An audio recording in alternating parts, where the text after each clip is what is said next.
Let's take a look at finding the relative min and max of a function using the TI-82. And let's take a look at this problem. We've got f of x is equal to 2x to the third minus 3x squared minus 12x plus 1. And says find a relative extrema. Extrema means mins and maxes. Okay, so let's type this in. Press y equals, press clear. I got 2x key caret 3 minus 3x and then our x squared minus 12x plus 1. And then I'm going to do a graph, see what it looks like. And you see graphs comes up here, reaches a high point, goes back down, turns around, comes down, reaches a low point somewhere down here, turns around, comes back up. You have to know what you're trying to find before you go into the functions. Now, a relative max is where your graph changes from increasing to decreasing. It's a high point relative to what's immediately around it. So this point where my cursor is a relative max. It's not the highest point, because there's obviously some points higher, because this graph keeps going up forever. So we're going to find this, relative max. So I'll do second trace, and I want to choose maximum. So I'll press 4, the number's in front of it. Now it asks us for lower bound. And see where my cursor is? I want to do a left arrow key.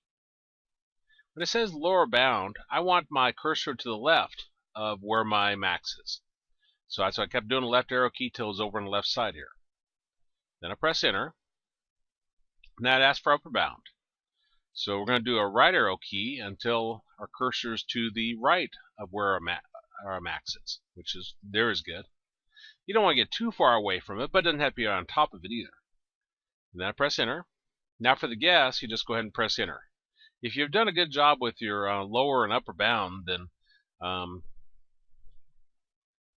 you don't need to do a guess. Okay, so our relative max is going to be -1, 8.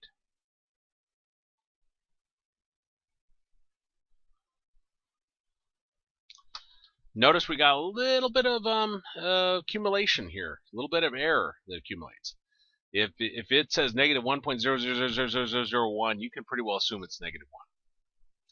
Let's find this one down here. Now I can't see it exactly, but that's okay. You don't need to see it in order to find it. I know it's a min down there. So I do second trace. I want to choose 3 for minimum. Now I want my cursor to the left of where the minimum is, and that's to the left, but I want it a little bit closer. So I'm going to do a right arrow key to move it down. And yeah, there's fine.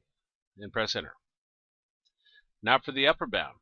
I want to keep pressing the right arrow key until my cursor is to the right of the min. There it goes. Okay, about right there is fine. So then I'll press enter. And then for your guess, you just press enter. And looks like we got 2, -19 is our min. So 2, negative, what did I say, 19? Yeah. Okay. Let's say I want to actually see what I'm working with. Well, if I go back to graph, obviously I can't see it. If I do zoom, I can choose zoom out, so I'll do 3 for zoom out. My cursor is right in the middle, so I'll press enter one time. And it zooms out.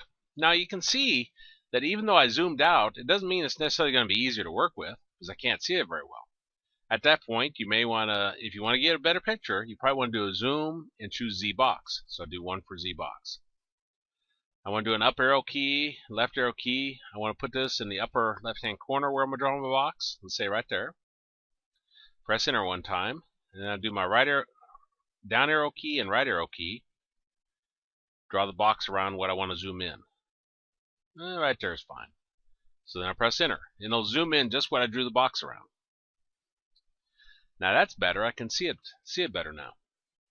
So I'm going to do a second trace, and I want to choose a minimum. So do 3. Lower bound. Here's our flashing cursor at 0, 1. So if I do my right arrow key, I want to put it exactly to the, or almost to the left of where it is. I don't want to get too far away from it, so that's close enough. Press enter. And now for our upper bound, we want to go to the right of where our min is. Like right there is fine.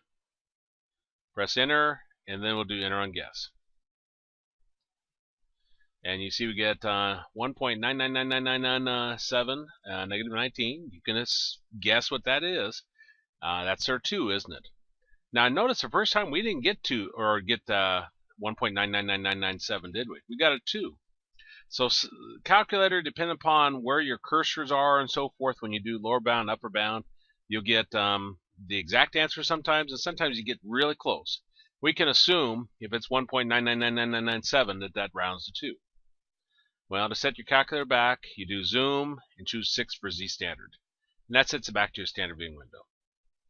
And that's how to use the TI-82 to help you find your relative min, relative max